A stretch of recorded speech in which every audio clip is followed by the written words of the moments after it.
In this video, I will show you how to read a bridge rectifier. This is a bridge rectifier. It converts AC, alternating current, into DC, direct current. This is normally made up of 4 diodes, but this is just a single one, 4 diodes. So we have something like this. We have different designs. This particular one right here, this one right here is a bridge rectifier too. For this one, you turn your multimeter to diodes, and then,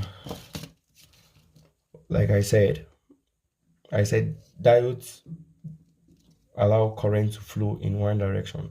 So this is the positive terminal, then this is the negative. It will not read.